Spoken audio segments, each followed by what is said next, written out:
Hello everyone and welcome to our discussion of freezing levels. We'll start out first defining what the freezing level is. The freezing level is lowest altitude, usually given in feet MSL, in the atmosphere above a given location where the temperature drops below or reaches 0 degrees Celsius. So in other words, if you're above that altitude, typically it's colder than 0 degrees Celsius. If you're below that altitude, it will be warmer than 0 degrees Celsius. There are two different types of freezing level information. Either you can have an analysis, look at an analysis, which is updated hourly, or you can look at freezing level forecasts. And the freezing level forecast, this is available out at the Aviation Weather Center under the icing tab, under the forecast icing. And the forecast freezing level is forecast every 3 hours into the future. You have a 3, 6, 9, 12, 15, and 18 hour forecast, meaning that at those times into the future. Now this is updated every hour. So for example, if the current time is 11 Zulu, then you will have a forecast of freezing level at 14 Zulu, at 17 Zulu, at 20 Zulu, at 23 Zulu, and so on and so forth. So in other words, you'll get a forecast that's updated every hour for 3, 6, 9, 12, 15, and 18 hours into the future. The freezing level forecast is based on numerical models. Specifically, they use the rapid update cycle, the RAP model, that's run every hour, and typically it's run out into 18 hours into the future. The observation data, though, whenever they plot an observed freezing level, which is updated every hour, not only do they use the radiosonde or ray-wind information, but also information from commercial aircraft. We talked about AMDARs. Wind profilers, the Wind Profiler Network, there's only a few wind profilers working now. And then also satellite information. So this is an observation of the atmosphere. This is a radiosonde or ray-wind sonde that was sent up. You can see this is a plot. We call this plot the skew T log P diagram. And it plots temperature along the bottom at skewed. And along the side, you can see pressure decreasing as you go up through the atmosphere. Each one of those kind of blue lines is pressure going up, and they're labeled. On this diagram, I plotted the 0 degree isotherm, that dashed line, it says 0. And the red line represents the temperature profile going up through the atmosphere, and the green line represents the dew point. So the definition of freezing level is the lowest layer of the atmosphere where 0 degrees Celsius occurs.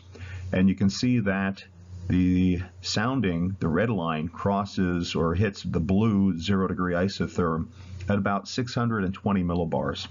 And that's about 11,000, perhaps 11,500 feet in the atmosphere. Below that altitude, the temperature is warmer than 0. Above that altitude, the temperature is colder than 0. The freezing level graphic uses colors to indicate the freezing level. And of course, on this graphic, they show you the lowest freezing level in the atmosphere. Areas that are white on this map are areas where the entire atmosphere is below freezing or colder than 0. Here's an example. There's Green Bay. You can see Green Bay sitting in the cold air. And the sounding plotted for Green Bay on a skew T log P diagram shows that the entire temperature profile is colder than 0 degrees Celsius. Here's a freezing level panel showing Little Rock, Arkansas. And Little Rock, LZK, is sitting in a region that's orange. It's not the darkest orange, it's one shade lighter. And if you look at the key, that gives you a freezing level of between 11,000 and 13,000 feet. Next, we'll look at the sounding for Little Rock. And here is the plot of temperature on a skew T log P diagram. And it shows the freezing level for Little Rock, Arkansas is about 620 millibars, 620 millibars is about 11,000 feet. Hatched regions on a freezing level panel show where surface temperatures are below freezing, but there are multiple freezing levels aloft. So on this freezing level panel, we're going to look at Davenport, and Davenport, Iowa is sitting in a region that is hatched. And we look at the SKU-T log P diagram for Davenport. You can see at the surface the temperature is colder than 0, but then there's an inversion and it gets warmer than 0 and then colder than 0 again in the atmosphere. So this is probably the best way to figure out multiple freezing levels. Usually looking at one graphic, looking at a map doesn't really tell you too much. But when you look at the vertical structure of the atmosphere, you could find layers that are warmer and colder than 0. Likewise, if the freezing level panel, the graphics show colors that are skipped, that indicates at the surface the temperature is warmer than 0, but there are multiple freezing levels aloft. Example of that is Upton, New York. This is out on Long Island. And you can see that it goes through several colors, and it almost goes from like purple to green, so it kind of skips over a couple of colors. And that shows up on the SKU-T plot of our temperature. This is the sounding. You can see that there's a little nose at the surface where the red line is to the right of 0, which means it's warmer. But then it decreases as you go up, and then it increases again. So there are multiple freezing levels at altitude. Freezing level panels can be obtained from Aviation Weather Center if you go to Forecasts under Icing. Down in the lower right corner it says Freezing Levels. There's your colors.